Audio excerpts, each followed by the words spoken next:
Hello students, आज हम करने जा रहे हैं मैथ्स वाइज ऑक्सफोर्ड की बुक का 8th क्लास की बुक है और इसका चैप्टर नंबर 8 की फर्स्ट एक्सरसाइज 8A हम एक्सरसाइज इसका फर्स्ट क्वेश्चन हम करने जा रहे हैं। फर्स्ट क्वेश्चन के अंदर गिवन है हमारे पास कि बाइसेक्ट अ स्ट्रेट लाइन। ये इसका फर्स्ट पार्ट है कि हमने एक स्ट्रेट लाइन लेनी है और उसको बाइसेक्ट करना है and what will be the size of a bisected angle. और ये स्ट्रेट लाइन को इंटरसेक्शन लाइन जो है जहां पर वो बाइसेक्ट करेगी तो वो जो एंगल जनरेट होगा वो बाइसेक्टेड एंगल कितना होगा। ओके, तो इसके लिए लेट्स स्टार्ट, इसको शुरू करते हैं। तो फर्स्ट ऑफ ऑल जो है हमें एक स्केल की ज़रूरत पड़ेगी कि हमने एक लाइन ड्रॉ करने के लिए सम मेजरमेंट्स की हमें एक लाइन ड्रॉ करनी है। ओके, तो हम लेट्स सपोज, ऐसे तो इसके क्वेश्चन में इसकी वैल्यू गिवन नहीं है, लेकिन हम फिर भी कोई ना कोई मेजरमेंट तो इसकी हम डेफिनेट लेंगे। तो 8 सेंटीमीटर की हमने एक लाइन ड्रॉ कर दी और इस लाइन को हम नाम दे देते हैं, इसके पॉइंट्स को हम नाम दे देते हैं से, कि हम इसके एक पॉइंट को कह देते हैं ये ए बी लाइन है, ए पॉइंट है, और दूसरा ये बी पॉइंट है। तो ये एक ए बी लाइन ड्रॉ कर दी। ओके, अच्छा, अब इसकी ये लाइन ड्रॉ करने के बाद इस लाइन को हमने बाइसेक्ट करना है। तो बाइसेक्ट करने के लिए हम कंपास का यूज करेंगे। तो उसके लिए हम पहले कंपास को इसके एक पॉइंट के ऊपर रखेंगे और स्केल की मदद से हम फर्स्ट ऑफ ऑल ये देखेंगे कि ये कंपास जो है हमारी इसकी लाइन की जो टोटल लेंथ है उसके हाफ से थोड़ी ज़्यादा ये ओपन की हुई हो। तो ये देखें, ये 4 था, इसका हाफ लाइन का बनता है ना, 8 सेंटीमीटर की हमने लाइन ड्रॉ की है तो 4, तो ये 4 से हम कुछ ज़्यादा हम खोल लेंगे इस कंपास को, से हम 5 सेंटीमीटर इसको खोल लेते हैं कंपास को। ओके, स्केल हटा के अब हमने करना इससे ये है कि पहले एक हमने आर्क ऊपर ड्रॉ करनी है लाइन के अपर साइड पे इस सेम पॉइंट से, ए पॉइंट से ही, और फिर हमने एक आर्क इसके डाउन साइड के ऊपर ड्रॉ करनी है। देखते हैं, शुरू करते हैं, आपको भी इसका आइडिया हो जाएगा। तो ये देखें, फर्स्ट ऑफ ऑल हमने एक आर्क हमने इसके लाइन के अपर साइड के ऊपर हमने ड्रॉ कर दी। ओके, अच्छा, और अब अदर अदर आर्क हमने क्या करनी है कि इसके डाउन साइड पे हमने जाके ड्रॉ करनी है। तो ये हम सेकंड आर्क जो है इसके या डाउन साइड पे जाके हमने सेम पॉइंट से, ए पॉइंट से, पहले अप लाइन के अपर हमने आर्क ड्रॉ की, फिर उसी पॉइंट से लाइन के नीचे हमने आर्क ड्रॉ की, और ये आर्क ड्रॉ करने के बाद कंपास को हम इसके सेकंड पॉइंट के ऊपर ले जाएंगे। और यही प्रोसेस हमने उसके साथ करना है दोबारा, कि पहले हमने अपर आर्क ड्रॉ करनी है और इसमें ख्याल ये करना है कि ये आर्क जो है हमारी ए पॉइंट से ड्रॉ की गई आर्क को इंटरसेक्ट डेफिनेट करे। अगर इंटरसेक्ट नहीं करती तो फिर उस आर्क को हमें दोबारा ड्रॉ करना पड़ेगा कि अगर वो पीछे रह गई है या ज़्यादा आगे निकल गई है उस हवाले से। ओके, इसी तरह हम इसको जो डाउन साइड वाली जो आर्क है उसको भी हम इसी तरह ड्रॉ इंटरसेक्ट करने की कोशिश करेंगे। तो ये हमने उसको भी इंटरसेक्ट कर दिया। ये कंपास का काम यहाँ पर खत्म हो जाता है। अच्छा, ये जो दो आर्क्स, पहले हमने ए पॉइंट से अप एंड डाउन आर्क लगाई, फिर हमने बी पॉइंट से इस लाइन के अप एंड डाउन आर्क लगाई। ये जो 4 आर्क्स हैं, जैसे ये 2 आर्क्स ऊपर 2 आर्क्स नीचे, ये आर्क्स एक दूसरे को एक पॉइंट के ऊपर इंटरसेक्ट कर रही हैं, और ये नीचे वाली भी 2 आर्क्स जो हैं एक दूसरे को इंटरसेक्ट कर रही हैं। ये जो इंटरसेक्शन, जो इनके पॉइंट्स हैं जहां पर ये एक दूसरे को काट रही हैं, यहाँ पर हमने इस पॉइंट के ऊपर हमने स्केल की मदद से जो है एक हमने लाइन ड्रॉ करनी है जो कि इन दोनों पॉइंटों में से क्रॉस होती हुई गुजरेगी।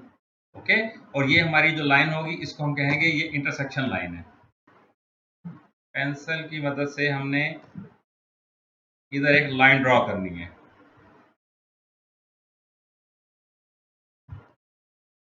ओके, ये देखें, ये हमने लाइन ड्रॉ कर दी। अच्छा, ये जो हमने लाइन ड्रॉ की है इस लाइन को कहेंगे that is the intersection line, जो कि ए बी लाइन को इस पॉइंट का हम कोई नाम दे सकते हैं।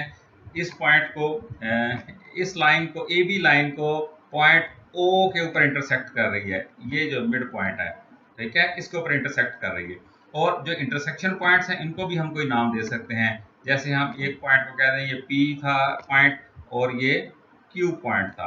अब जो प्रोसेस हमने किए हैं सेम हम इनको इसके प्रोसेस में हम लिख भी सकते हैं कि सबसे पहले क्या है, ए बी हमने लाइन ड्रॉ की, उसके बाद पॉइंट ए को हमने सेंटर कंसीडर करते हुए कंपास की मदद से अप एंड डाउन आर्क्स हमने ड्रॉ की, फिर पॉइंट बी को हमने सेंटर कंसीडर करते हुए उन ड्रॉ टू द आर्क्स हमने इंटरसेक्ट किया या उनको काटा।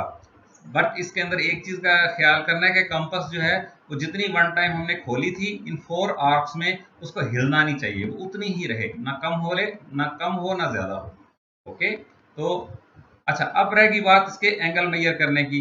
तो एंगल के लिए हम प्रोट्रैक्टर भी यूज कर सकते हैं, और वैसे इस तरह की जब भी इंटरसेक्शन होती है तो ये जो एंगल जो इनके दरमियान बन रहा होता है, ये अंडरस्टूड सी बात है कि ये 90 डिग्री का एंगल होता है, ये 90 डिग्री का एंगल। लेकिन हम इस एंगल को हम प्रोट्रैक्टर से इंश्योर भी कर सकते हैं कि ये कितनी डिग्री का एंगल जो है हमारा ये जनरेट हुआ है।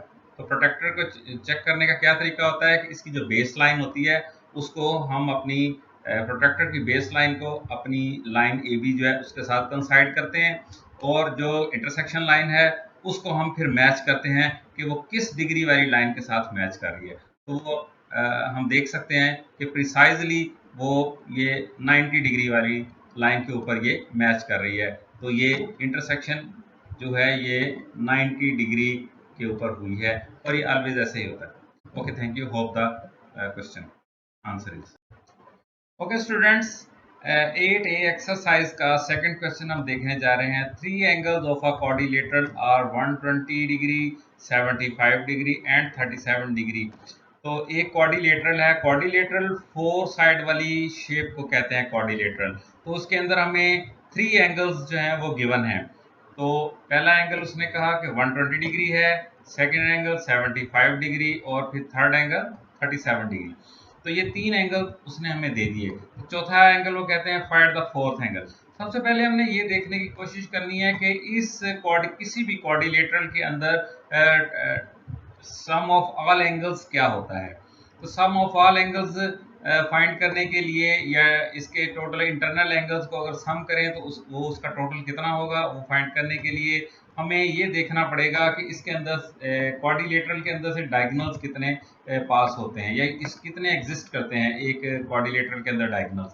तो उसका लास्ट चैप्टर में हमने देखा था कि नंबर ऑफ साइड्स -3। तो इसकी नंबर ऑफ साइड्स जो है वो है 4 और -3। तो number of side 4 -3 is equal to 1। तो इसमें से एक डायगोनल, ये रेड कलर का जो पास हो रहा है, ये इस तरफ कोई पास हो सकता है, इस तरफ कोई पास, किसी तरफ भी पास हो सकता है, किसी एक नोड से या किसी एक वर्टेक्स से हम इसको ड्रॉ कर सकते हैं। तो वो 1 होगा। 1 डायगोनल मीन्स के ये 2 ट्राइंगल्स जनरेट करेगा, एक ये ट्राइंगल और एक ये ट्राइंगल। हमने लास्ट चैप्टर में ये भी देखा था कि sum of angles of a triangle is equal to 180 degree. तो अगर एक क्वाड्रिलेटरल में से 2 ट्राइंगल्स अगर ड्रॉ हो रही हैं, तो देन हम कह सकते हैं कि total sum of angles, sum of angles of quadrilateral is equal to क्या होगा कि कितनी 2 ट्राइंगल्स हैं, तो मल्टीप्लाई बाई 180 डिग्री एक ट्राइंगल का इंटरनल एंगल्स का सम होता है, 2 ट्राइंगल्स का हम देख लेते हैं कितना, तो ये हो जाएगा 360 डिग्री। ओके, तो हमें पता चल गया कि किसी भी क्वाड्रिलेटरल के इंटरनल एंगल्स का जो सम होता है वो 360 डिग्री होता है। अब हमारे पास ये 3 एंगल गिवन है, इन तीनों को अगर हम एड अप कर लें, ठीक है, तो हम इधर लिखते हैं sum of 3 given angles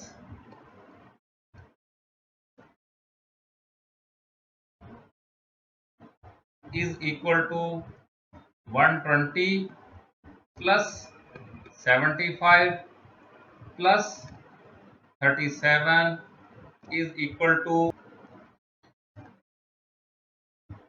232. Okay, 232 degrees होंगे। ये 3 एंगल्स को अगर हम ऐड अप करें 120 डिग्री, 75 डिग्री एंड 37, तो ये 232। अब हमने हमें ये पता है कि टोटल जो इंटरनल एंगल्स होते हैं वो कितने हैं, 360 होते हैं। उसमें से अगर हम इसको लेस कर दें तो जो रिमेनिंग ए एंगल जो हमें फाइंड करना है, ये वाला एंगल, वो हमारा निकल आएगा। तो इधर हम लिख सकते हैं fourth angle is equal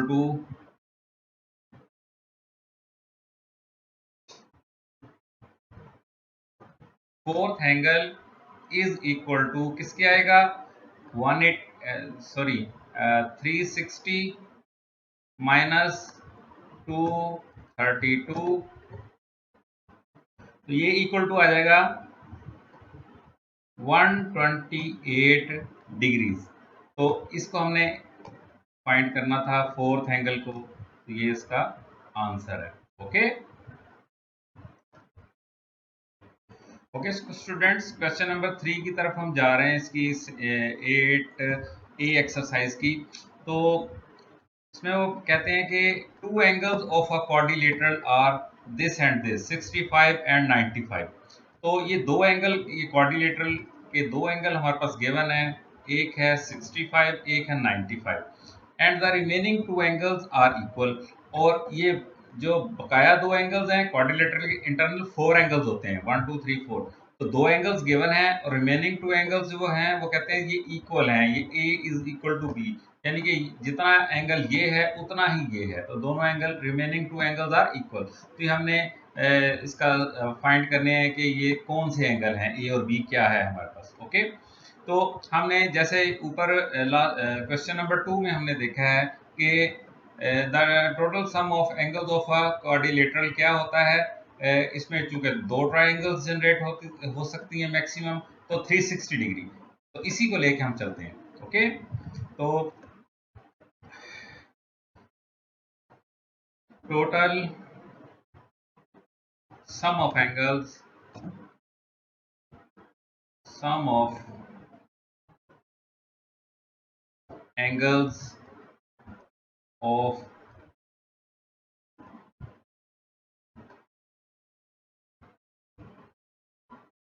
quadrilateral is equal to 360 degree. Okay, 360 degree इसके सम ऑफ इंटरनल एंगल्स होता है। अब इसमें से जो गिवन एंगल्स हैं, two given angles, sum of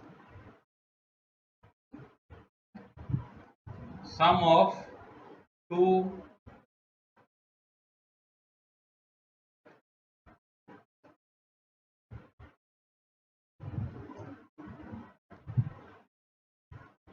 sum of two given angles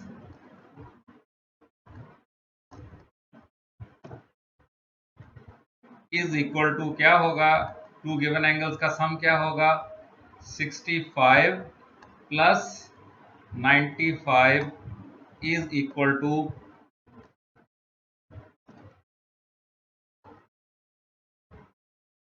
160 degrees. Okay, 160 degree. तो ये दो एंगल्स जो गिवन है उनका सम है 160 डिग्री।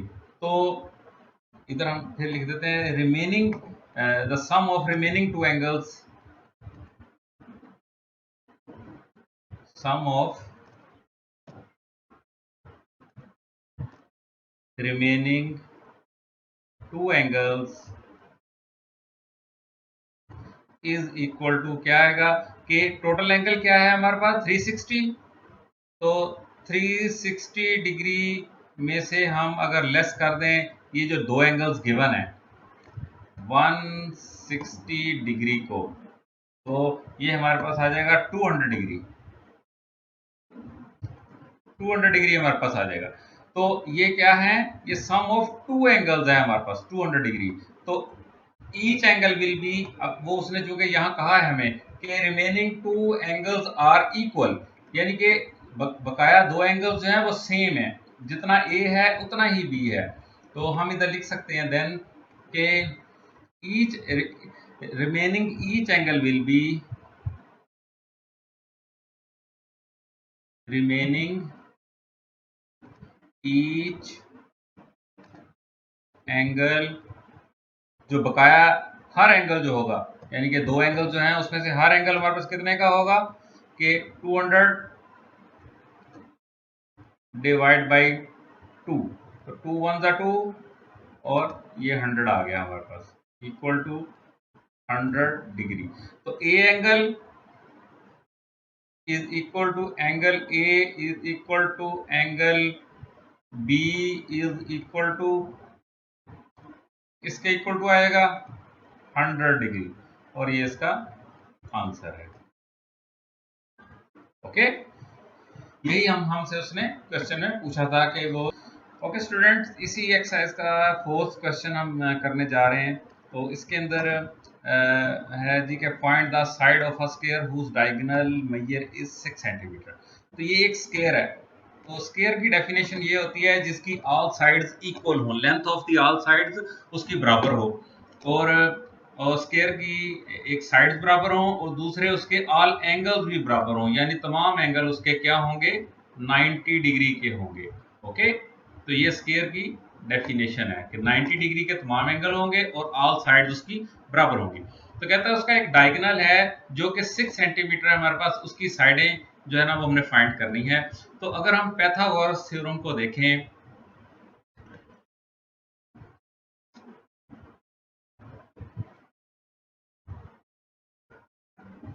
पाइथागोरस थ्योरम,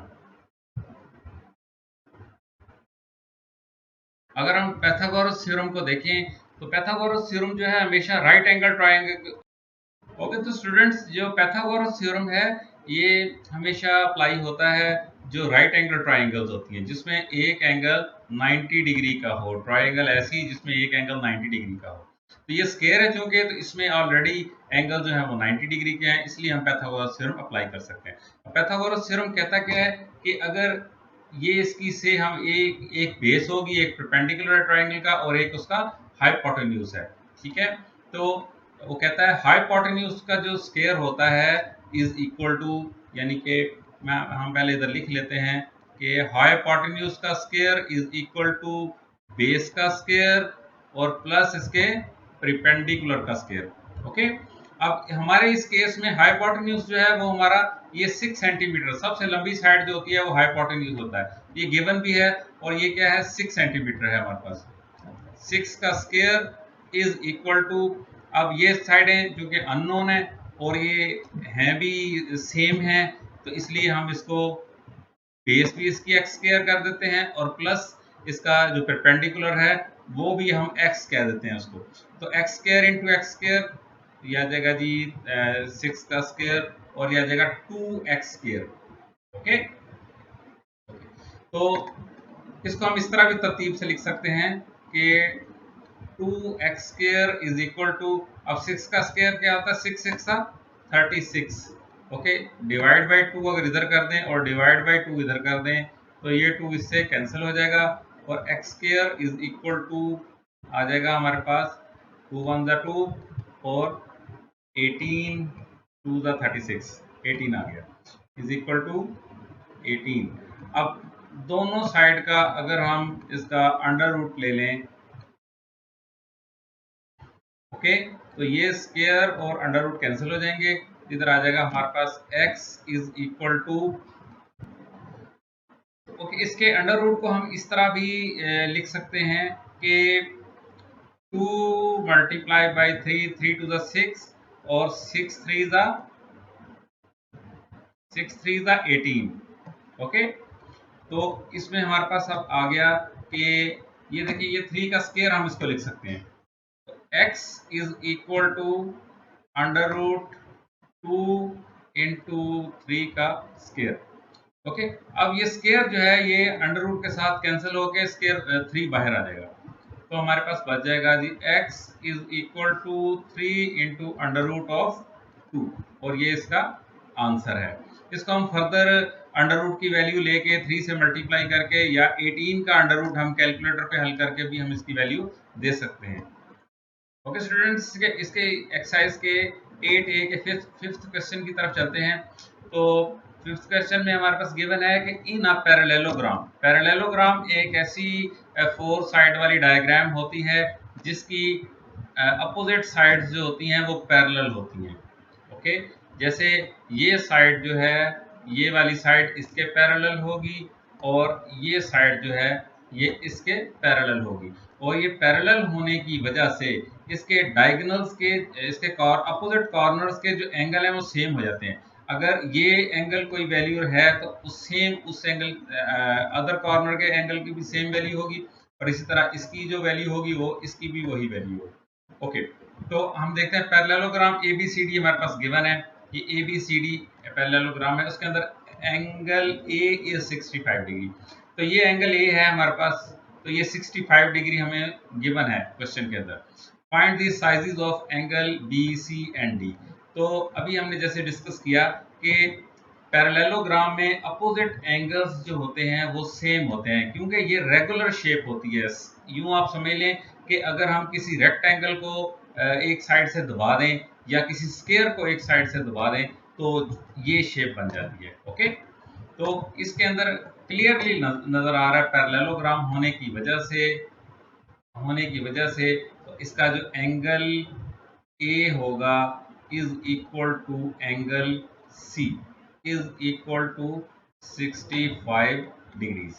ओके, या हम इसको कह लें, यूं लिख सकते हैं कि angle A and angle C is equal to, हमारे पास क्या होगा, 2 into 65 degree is equal to, या इन अदर वर्ड्स हम कह लें, हम इसको सम कर लेते हैं, प्लस कर लें, angle A plus angle C, तो ये आ जाएगा हमारे पास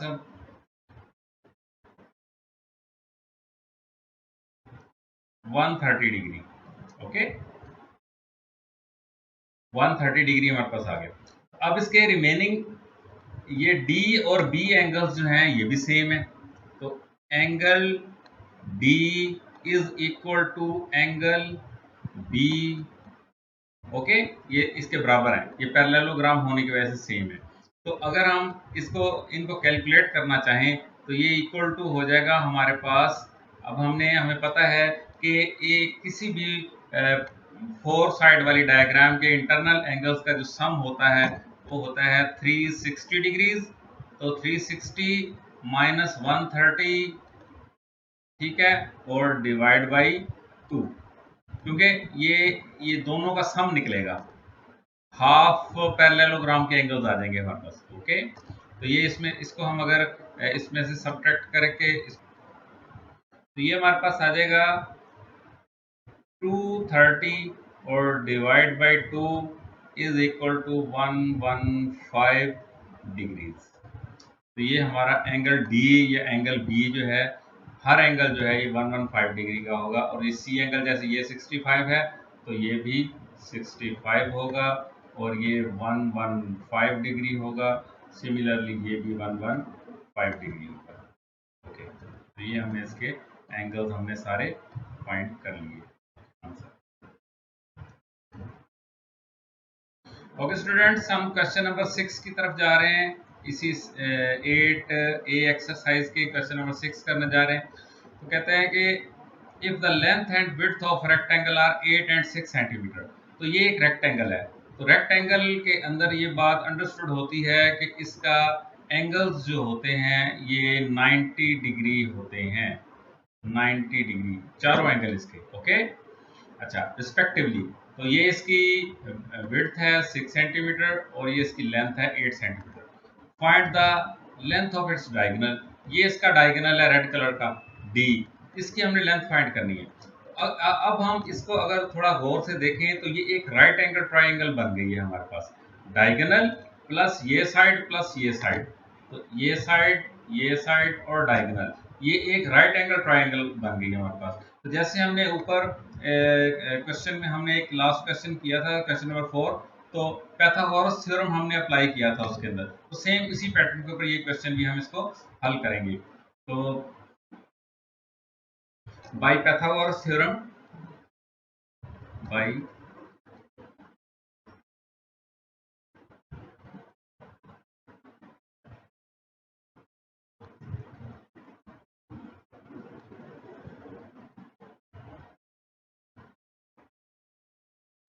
using Pythagoras theorem,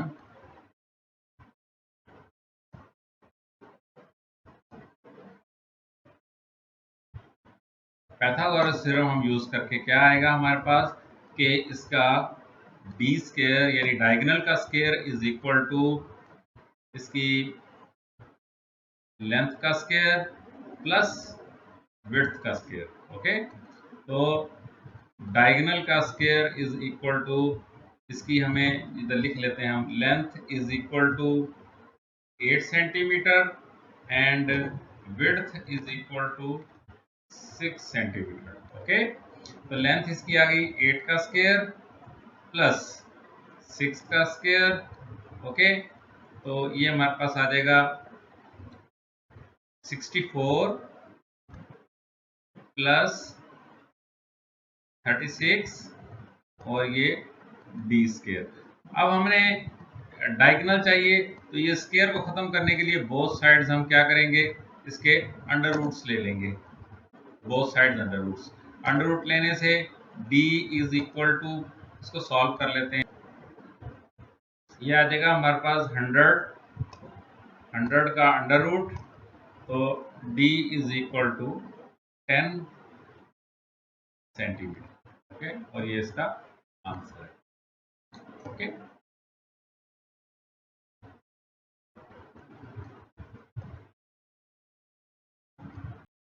okay students, इसका क्वेश्चन नंबर 7 हम करने जा रहे हैं। तो क्वेश्चन नंबर जो 7 है उसमें कहते हैं कि all the angles of a quadrilateral are equal. Okay, find the size of each angle. बड़ा सिंपल सा क्वेश्चन है। तो कोई क्वाड्रिलेटरल है, जैसे ये क्वाड्रिलेटरल है, ये भी एक क्वाड्रिलेटरल है। ओके, अब इस क्वाड्रिलेटरल को अगर हम देखें तो इसका ये एंगल जो है ये कुछ और होगा और ये एंगल जो है ये कुछ और होगा। ये एंगल दोनों सेम नहीं है, देखने में भी नजर आ रहे हैं। ये हो सकता है कि ये अपोजिट एंगल सेम है और ये अपोजिट भी सेम हो सकते हैं क्वाड्रिलेटरल के केस में, पैरेललोग्राम के केस में, पैरेललोग्राम के केस में ये सेम, बट सेम नहीं है, चारों एंगल सेम नहीं है। अब वो कहता है जबकि all angles of a quadrilateral are equal, इसका मतलब है कि ये या तो स्क्वायर है या कोई रेक्टेंगल है। अब हमने जैसे इधर रेक्टेंगल एक ड्रॉ की है, अगर ये 90 है, ये 90, ये 90, ये 90, तो ये सारे एंगल इसके सेम हो गए। इसका मतलब है या तो ये कोई रेक्टेंगल है और या कोई ये स्क्वायर है। ओके, तभी एंगल इसके सारे ये जो इक्वल एंगल्स है ना, ये तब इसके बनते हैं इक्वल एंगल। तो जब इसके ऑल एंगल्स इक्वल हैं तो हम जानते हैं कि sum of all angles of a quadrilateral is equal to 360 degree. Sum of all angles of a quadrilateral is equal to 360 degree. Okay, तो ये 360 डिग्री, तो वन एंगल विल बी, अगर हम इसे डिवाइड बाई 4 कर दें तो, और सब एंगल अगर सेम है तो one angle is equal to, एक एंगल किसके बराबर होगा कि 360 डिवाइड बाई 4, तो ये इक्वल टू आ जाएगा 90 डिग्री।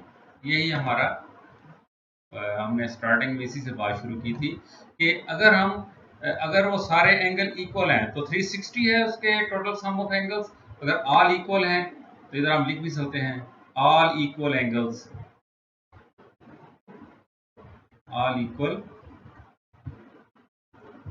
एंगल्स, उसमें से वन एंगल किसके बराबर होगा 360 बाई 4, तो 90 डिग्री। ये हमारा आंसर है। ओके स्टूडेंट्स, ये 8A का 8th क्वेश्चन हम करने जा रहे हैं। An angle of rhombus measures 58 degree. तो ये एक रम्बस है। रम्बस ऐसी डायग्राम को कहते हैं जिसके जो स्क्वायर को एक साइड से पिचकाया जाए, यानी उसकी चारों साइडें बराबर होती हैं और अपोजिट एंगल्स जो होते हैं वो सेम होते हैं। अगर से एक तरफ का एंगल उन्होंने हमें इधर कह दिया कि ये एंगल जो है ये हमारे पास 58 डिग्री है, ठीक है, ये एंगल अगर कह दिया है जी 58 डिग्री हमारे पास गिवन है, तो ये अपोजिट एंगल जो होगा ये भी सेम 58 डिग्री ही होगा। और इसी तरह ये इसके रेस्ट ऑफ टू एंगल्स जो हैं, ये वाला एंगल और ये एंगल, जो एंगल ये होगा वो ही एंगल ये होगा, सेम होगा। ये अपोजिट एंगल्स इसके सेम होते हैं। एंगल स्केयर में और इसमें सिर्फ फर्क एंगल्स का है। स्केयर में सारे 90 डिग्री होते हैं और इसमें अपोजिट एंगल सेम होते हैं, 90 नहीं होते, लेकिन साइड्स इसकी सारी बराबर होती हैं, इसलिए इसको रम्बस कहते हैं। यानी इसकी ए साइड अगर इसको कहा जाए तो ये भी ए होगी, और ये साइड भी इसकी ए होगी, और ये साइड भी इसकी ए होगी, यानी बराबर होगी चारों साइड इसकी। ओके, तो इसके अदर एंगल जो है, 3 एंगल्स वो हमें फाइंड करने। ओके, अगर हम इस क्वाड्रिलेटरल या 4 साइड वाली चीज को, डायग्राम को अगर हम देखें, तो इसके अंदर से एक डायगोनल अगर हम गुजारें तो इसकी 2 ट्राइंगल्स बनती हैं, एक ये ट्राइंगल और एक ये वाली ट्राइंगल। तो इट मीन्स के इसके इंटीरियर एंगल्स जितने भी हैं, अगर हम उनको ऐसे लिखें कि sum of all interior angles is equal to sum of all interior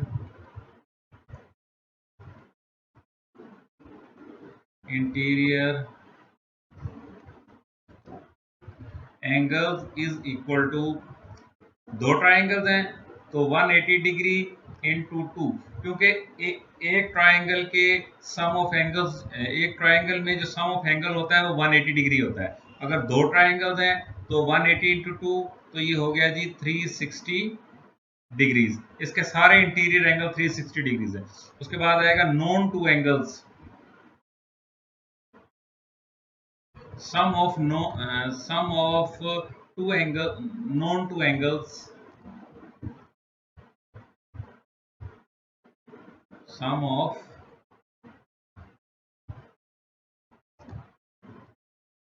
known two angles is equal to 58 degree into 2, तो ये इक्वल टू आ जाएगा हमारे पास 116 डिग्रीज। ओके, और आ जाएगा जी sum of other remaining two angles, sum of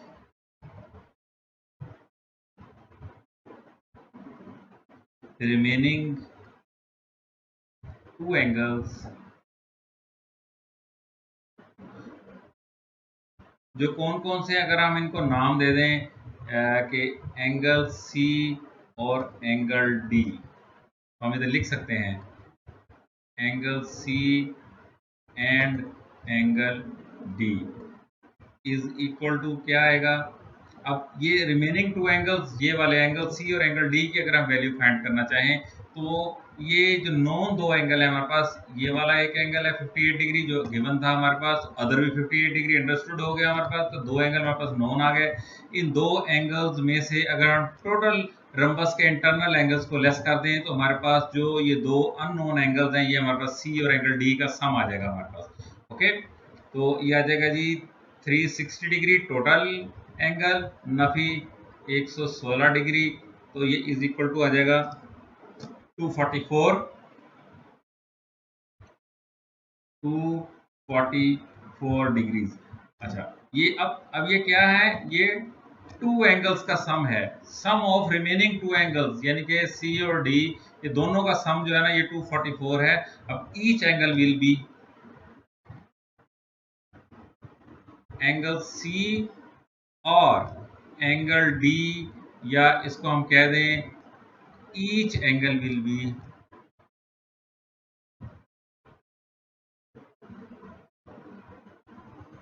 angle is equal to, each angle किसके बराबर होगा, ये जो 244 हमने निकाला है इसको डिवाइड बाय 2 कर दें, क्योंकि दो एंगल है ना हमारे पास, ये सी और डी, तो डिवाइड बाय 2 अगर हम करें तो इसका आंसर आ जाएगा 2 1 2 और 2 1 2, 2 2 4, 2 2 4, 122 डिग्री। तो ये एंगल जो है सी एंगल, ये भी 122 डिग्री का होगा, और ये वाला जो डी एंगल है ये भी 122 डिग्री का होगा। 58 हमारे पास नॉन थे दोनों एंगल्स, और 122 हमने निकाल दिए। अब हम चेक के लिए अगर हम चारों एंगल्स को जमा करें तो वो 360 बन जाएगा। ओके, तो ये हमने दो एंगल हमने ये फाइंड कर लिए, और 58 का एंगल हमारे पास गिवन था, तो ये इसका आंसर है। ओके स्टूडेंट्स, क्वेश्चन नंबर 9 हम करने जा रहे हैं कि M N O P is a rectangle, जिसके अंदर हमारे पास ये N N Q O angle जो है 66 डिग्री हमारे पास गिवन है। ओके, तो वो कहता है find N O Q angle. ये एन ओ और ये क्यू, ये एंगल कहता है वो फाइंड करो, ये वाला एंगल, इसको हम अगर ए का नाम दे दें। ओके, नेक्स्ट वो कहता है कि क्यू एन एम, तो ये है क्यू एन और एम, ये वाला एंगल कहते हैं फाइंड करो, ये वाला, इसको अगर हम बी एंगल का नाम दे दें। उसके बाद कहता है जी एंगल पी क्यू एम, तो ये पी, ये क्यू और ये M, sorry sorry sorry, Q P और एम, तो ये एंगल बनेगा, ये वाला एंगल बनेगा Q P M, Q P, ठीक है। इसको अगर हम एंगल सी का नाम दे दें, ठीक है। तो हमारे पास सिर्फ एक ही एंगल गिवन है 66। अब चूंकि ये इंटरसेक्शन हो रही है दो लाइनों की, तो यहाँ पर भी हमारे पास 66 डिग्री बन रहा होगा। और अगर ये लाइन को मैं गौर से देखूं तो ये 180 की लाइन है, ये अगर 66 है तो इसका जो रिमेनिंग डी है, ये वाला रिमेनिंग जो एंगल है वो 180 में से अगर मैं 180 माइनस 66 करूं तो ये आ जाएगा 114 डिग्री, 114 डिग्री का मेरे पास ये एंगल बच जाएगा, ये वाला। ठीक, तो इस डायग्राम में मुझे अब इसको थोड़ा सा सॉल्व करने के लिए, एंगल्स को क्लियर करने के लिए, अगर मैं इसको यहाँ से ऐसे परपेंडिकुलर लाइन नीचे को लेके आऊँ और सिमिलरली इसी पॉइंट से मैं इधर को भी एक लाइन ऐसे ड्रॉ कर दूँ, ठीक है। तो ये मेरे पास ये 66 डिग्री था, ये वाला 66, तो ये 33 इधर चला जाएगा और 33 डिग्री मेरे पास यहाँ पर आ जाएगा। इसी तरह ये 114 का एंगल है, तो ये नीचे वाला एंगल भी मेरे पास, ये वाला जो है ये भी, चूंकि अपोजिट एंगल सेम होते हैं, तो ये भी मेरे पास 114 डिग्री का आ जाएगा। और 114 का ये लाइन जो है ये हाफ डिवाइड कर रही है, तो 57 डिग्री इधर आ गया और 57 डिग्री ये एंगल और 57 डिग्री का ये एंगल। अब अगर हम थोड़ा सा गौर से देखें तो चूंकि ये एक रेक्टेंगल है जिसके अंदर इसके कॉर्नर्स के सारे एंगल जो हैं वो 90 डिग्री के होते हैं, ठीक है। अगर ये 90 डिग्री के ना हो तो फिर इसे हम रेक्टेंगल नहीं करेंगे, नहीं कहेंगे, फिर ये पैरेललोग्राम होगी। ओके, जैसे स्क्वायर अगर हो तो उसके एंगल 90 डिग्री के होते हैं, और स्क्वायर के अगर एंगल 90 के ना रहे, पिचक जाए स्क्वायर थोड़ा सा, उसके एंगल चेंज हो जाए, साइड सारी उसके बराबर होती हैं स्क्वायर की, लेकिन एंगल चेंज होने से उसे रम्बस कहते हैं, उसे फिर स्क्वायर नहीं कहते। इसी तरह ये रेक्टेंगल है, यहाँ हमें गिवन है रेक्टेंगल, इट मींस के इसके एंगल जो है ये 90 डिग्री के चारों कोनों के एंगल। ओके, अब ये जो मैंने लाइन ड्रॉ की है ये इसके पैरेलल है। ओके, और ये जो लाइन जा रही है ये वही ए एंगल की लाइन है, ये वाली लाइन ए एंगल की, और ये वाली लाइन, ये दो मिलके लाइनें ये ए एंगल बनाती हैं। इसी तरह इस पॉइंट से ये लाइन, ये यही वाली लाइन है, ये वाली, और ये परपेंडिकुलर लाइन, ये वाली परपेंडिकुलर लाइन है। तो ये जो एंगल बन रहा है ये 57 डिग्री का, ये यही वाला एंगल है, ए एंगल। तो मैं इधर लिख सकता हूँ कि that is 57 degrees, A angle जो है हमारे पास। ओके, अच्छा, अब बी एंगल को अगर हम देखें तो ये लाइन को अगर हम गौर से देखें तो ये यही वाली इसी के पैरेलल लाइन है, ये वाली, ठीक है। और इस लाइन को अगर हम गौर से, क्योंकि बी एंगल जो है ना एक इस लाइन से और एक इस लाइन से मिलके बनता है, दो लाइनों से, ये वाली लाइन के पैरेलल, तो ये वाली मैंने ड्रॉ कर दी, ठीक है। और ये लाइन वही चलती जा रही है, तो ये लाइन जो तो ये लाइन वही आ रही है, और ये एंगल जो बीच में बन रहा है ये सेम यही बी एंगल है, वो क्या है 33 डिग्री। ओके, तो ये बी एंगल मेरे पास आ गया 33 डिग्रीज। अच्छा, अब अगर हम थोड़ा सा इसको और गौर से देखें तो ये लाइन जो है वो ये वाली परपेंडिकुलर लाइन है, और ये वही लाइन चलती आ रही है जो इसके साथ भी आ रही है। ये एंगल लाइन और ये एंगल लाइन एक ही लाइन आ रही है। और ये लाइन जो है परपेंडिकुलर, यही इसी के पैरेलल आ गई परपेंडिकुलर। तो ये जो मेरे पास एंगल बन रहा है इसके पास 57, वो सी एंगल भी 57 होगा, तो ये 57 डिग्री होगा। ओके, तो ये मैंने इसके ए बी सी एंगल्स जो इसने मांगे थे हमसे, वो हमने कैलकुलेट किए। इसका वाहिद तरीका ये डायग्राम के ऊपर ही हल करने का है, और या तो इसकी वैल्यूज दी हुई हो, हम फिर इसके ऊपर फार्मूलेशन करके तो हम इसको सॉल्व करें। इसकी कोई वैल्यू हमें गिवन नहीं है, सिर्फ 66 डिग्री एंगल, ये वाला एक एंगल वाहिद है जो हमारे पास गिवन है, इसी को लेके हमने चलना है। तो हमारे पास वाहिद सोल्यूशन जो है वो डायग्राम के ऊपर इसको सॉल्व करना है। तो हम अब इसकी वैल्यूज इधर लिख सकते हैं।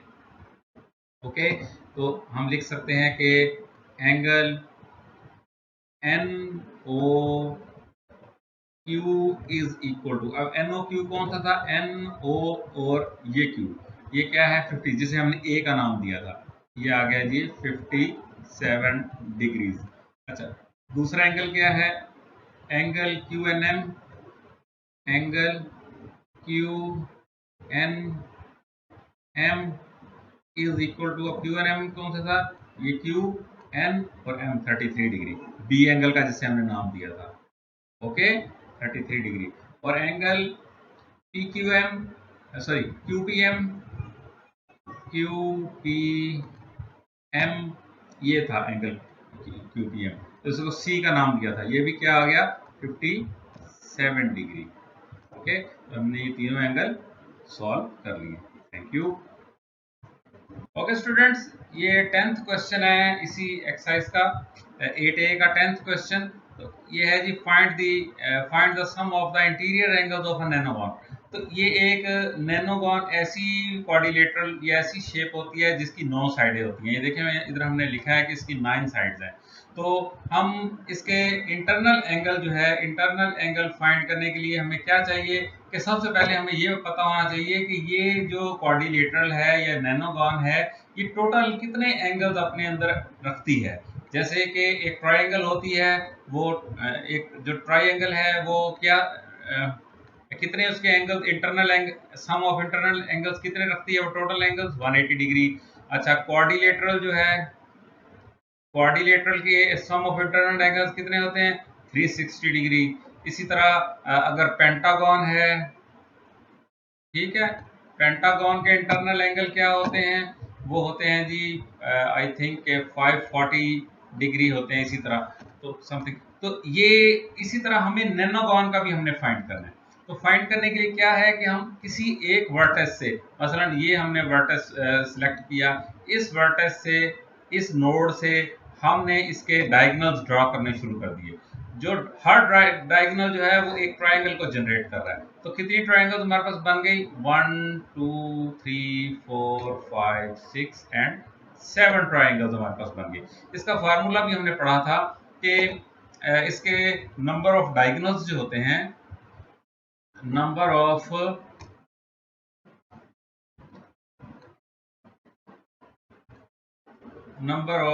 डायगोनल्स इज इक्वल टू होता है कि नंबर ऑफ साइड्स -3। ओके, तो नैनो के केस में कितने आ जाएंगे, इसकी नंबर ऑफ साइड्स कितनी है 9, -3 इज इक्वल टू 6। तो 6 इसके डायगोनल्स होंगे, हम गिन लेते हैं 1 2 3 4 5 एंड 6 डायगोनल्स हैं। तो नंबर ऑफ ट्रायंगल्स कैसे कैलकुलेट करेंगे इन अ नैनोगॉन, हम लिखते हैं जी नंबर ऑफ ट्रायंगल्स इन अ नैनोगॉन, ठीक है, इज इक्वल टू, अब नंबर ऑफ डायगोनल्स +1, तो डायगोनल्स कितने थे 6 और +1 इज इक्वल टू 7। तो ये 7 ट्रायंगल्स हैं, हमें पता चल गया। अच्छा, तो इसका total internal sum of angles क्या होगा, total sum of angles in nonagon, ये हमारे पास आ जाएगा जी, कितनी ट्रायंगल्स है 7, हर ट्रायंगल कितने की होती है 180 डिग्री की। तो ये इक्वल टू आ जाएगा हमारे पास, क्या आ गया जी 1260 डिग्रीज, इतना हमारे इसके इंटरनल टोटल एंगल्स आ गए। अच्छा, अब ये हमारे आगे, अब इसकी जो नंबर ऑफ साइड्स होती हैं, तो उस साइडों पे अगर हम इसको डिवाइड कर दें टोटल एंगल्स को, तो हमारे पास इसका वन इंटरनल एंगल आ जाएगा, एडजेसेंट एंगल भी जिसे हम कह सकते हैं, जैसे ये साइड और इस साइड के दरमियान का ये एंगल, या ये एंगल, या ये एंगल, एडजेसेंट एंगल भी इंटरनल एंगल भी हम कह सकते हैं इसको। तो एडजेसेंट साइड्स के दरमियान, तो internal angle is equal to, ये मांगा भी है ना इंटीरियर एंगल, उसने मांगे हमसे, तो इंटीरियर बल्कि इसको लिखना चाहिए था, इंटीरियर एंगल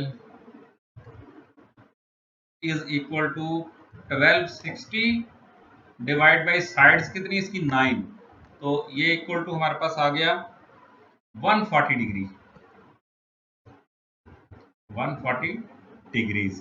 तो ये इसका इंटरनल या इंटीरियर एंगल,